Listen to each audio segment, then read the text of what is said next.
Hello friends, कैसे हैं आप सब। फॉर एवर स्टोरी में आप सबका स्वागत है। पिछले पार्ट में आप सबने सुना कि शीतल इंतज़ार कर रही थी कि ये लोग जाएं तो वो बातें करे शीतल से।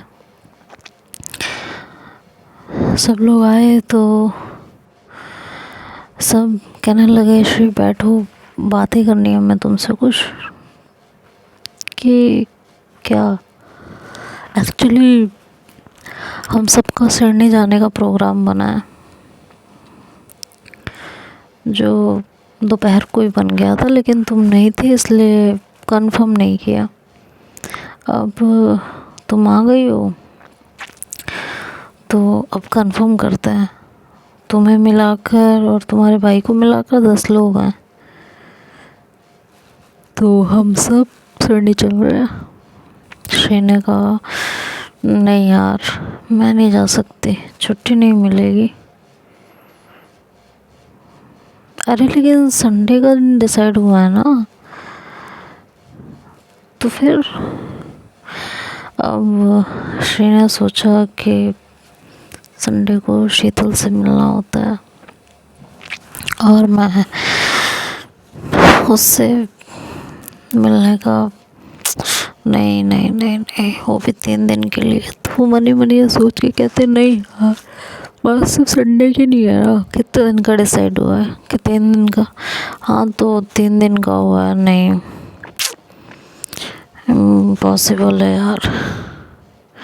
अरे यार श्री क्या प्रॉब्लम है, चलते हैं ना। देखो 3 दिन की बात है, मिल जाएगी छुट्टी, तुम बात करोगे तो ऑब्वियसली मिल जाएगी। सब मिलकर श्री को मनाने लगे थे, खासकर अनुज और संध्या। उन्होंने कहा कि यार चलो ना प्लीज़, देखो हम दोनों ने प्लान बनाया है और तो वजह तुम्हें पता है कि संध्या की शादी कुछ महीनों में ही है और वो चाहती है अपने ख़ास दोस्तों के साथ कि वो कहीं घूम के आए, मस्ती करे। और फिर ऐसे वो घूमने का मौका कहाँ मिलेगा, नहीं मिलेगा ना। चलो यार घूम के आते हैं प्लीज़। दूसरा, अनु सोचने लगा कि अगर श्री नहीं गई तो मैं उसे प्रपोज कैसे करूँगा। एक्चुअली अनु श्री को बहुत पसंद करता था, तो वो उसे प्रपोज करने का कोई स्पेशल मौका और जगह ढूंढ रहा था। श्री उसे कभी अकेले मिलती नहीं थी, इसलिए वहाँ जाकर वो किसी तरह मौका ढूंढकर अपने मन की बात कहना चाहता था। इसलिए वो बहुत ज़्यादा प्रेशर डाल रहा था श्री के ऊपर। संध्या के बार बार ज़िद करने पर आखिरकार श्री तैयार हो गई थी। उसने कहा कि ठीक है जाएंगे, लेकिन मेरी एक शर्त है। क्या शर्त?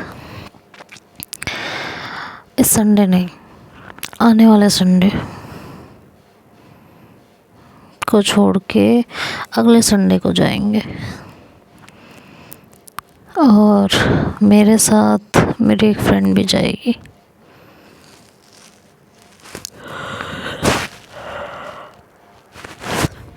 थोड़ी देर सब एक दूसरे को देखते रहे और फिर कहा कि चलो ठीक है।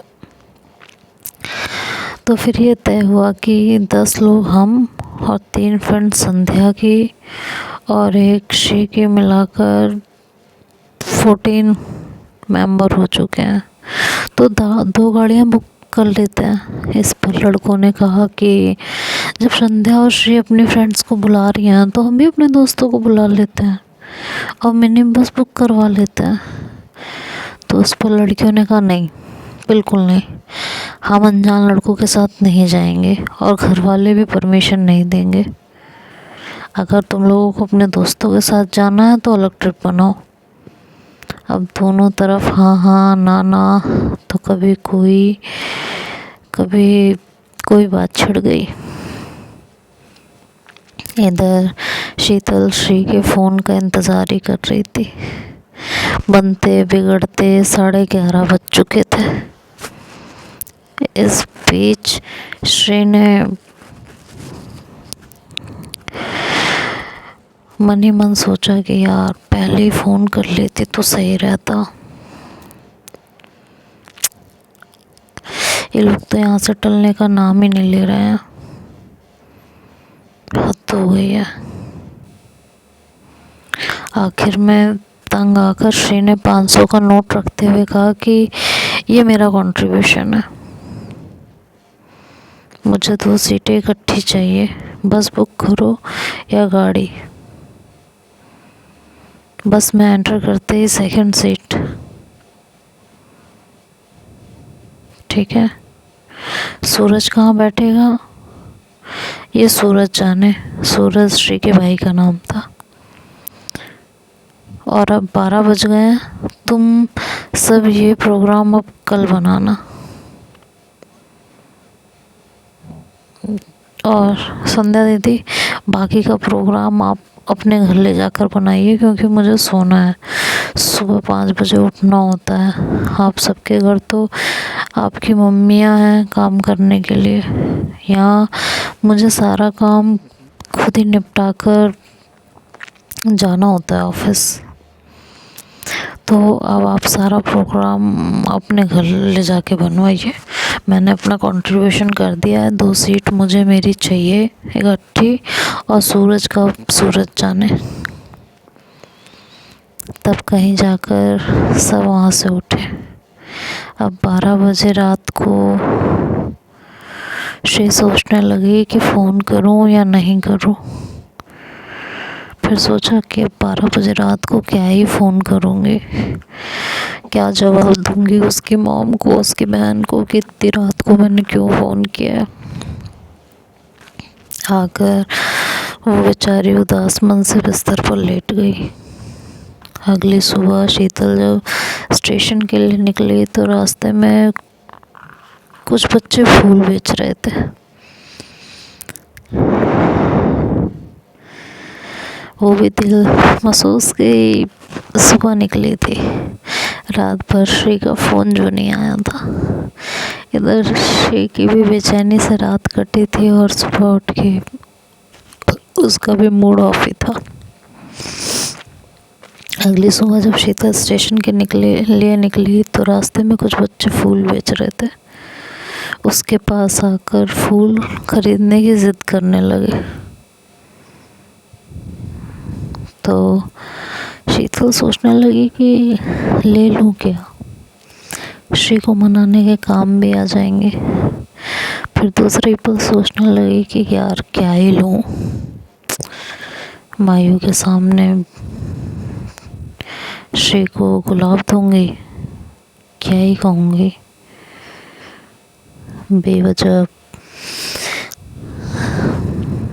ये सवाल पे सवाल करने लगेगी और प्रॉब्लम हो जाएगी। फिर शीतल की नज़र बच्चों के पास फूलों पे गई तो उसने देखा कि उसके पास गजरे भी थे। पता नहीं क्या मन में आया, उसने कहा अच्छा ये गजरा दे दो।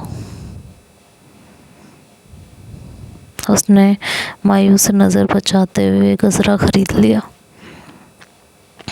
और रास्ते भर वो यही सोच कर मुस्कुराती रही कि वो इसे श्री को देगी। मन ही मन सोचती रही कि लेकिन उसे दूंगी कैसे, और जब ये उसे मिलेगा तो उसका रिएक्शन कैसा होगा।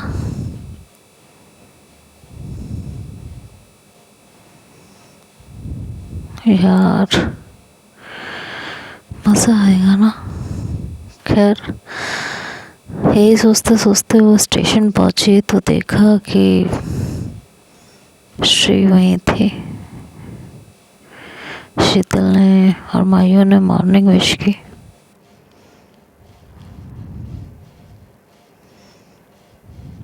श्री ने मतलब मायू को मॉर्निंग विश की। शीतल ने विश की तो श्री चुप रही, उसने कोई जवाब नहीं दिया। तीनों स्टेशन से बाहर आने लगे तो मायू शीतल को चुप देखकर बोली कि क्या हुआ, चुप क्यों हो? आज पूरे रास्ते चुप थी। लगता है प्रिया ने तेरी कुछ ज़्यादा खिंचाई कर दी है। शीतल ने कहा, हाँ कुछ ऐसे ही समझ ले। प्रिया ही क्यों, जिसका जब भी मन करता है मुझी को सुना देता है, उसने श्री की तरफ देखते हुए कहा। पर श्री कुछ बोली नहीं, चुपचाप सर झुकाए चलती रही। चलते चलते शीतल ने अपनी चाल धीमी कर ली थी। अब वो सबसे पीछे थी और जैसे ही श्री का मोड़ आने वाला था उससे 5 मिनट पहले ही उसने मायू से कहा, मैं वॉशरूम होके आती हूँ। वो फटाफट वॉशरूम गई और श्री और मायू वहीं खड़े रहे। उसने फटाफट एक पैकेट लिया और एक पेपर पेन पे कुछ लिखा और पैकेट में रखा। वापस आई और तीनों फिर साथ में चलने लगे। श्री का मोड़ जैसे ही आया, मोड़ पे मुड़ने से पहले मौका देखकर शीतल ने पैकेट श्री के हाथ में पकड़ाया और उसके बाद सीधे तेजी से निकल गई। मायू ने बाय कहने के लिए सर घुमाया तो श्री ने पैकेट पर्स के पीछे छुपा लिया। रास्ते में चलते हुए श्री ने पैकेट खोला। वो पैकेट कम अखबार के वो मतलब पैकेट को उसने अखबार के टुकड़े को फोल्ड करके बनाया हुआ था। उसमें मोगरे के फूलों का गजरा था और पेपर पे सबसे ऊपर स्माइली बनी हुई थी और एक पेपर पे सॉरी लिखा हुआ था। उसके बाद एक और पेपर था जिस पे लिखा था, बहुत रूठले मान जाओ, बहुत प्यार से और चूम कर ये गजरा तुम्हारे लिए रखा है। अगर इसे पहन ना सको तो भी कोई बात नहीं, पर कम से कम इसकी खुशबू लेकर ही नाराज़गी मिटा लो। तुमने कल जो जो कहा वो सारी बातें मानी और हमेशा मानते हो। मैंने जो भी कहा उसके लिए सॉरी, पर अब मान जाओ और मुझसे बात करनी शुरू कर दो। तुम जो सज़ा दो सब मंजूर है, लेकिन प्लीज़ मुझसे बात कर लो, प्लीज़।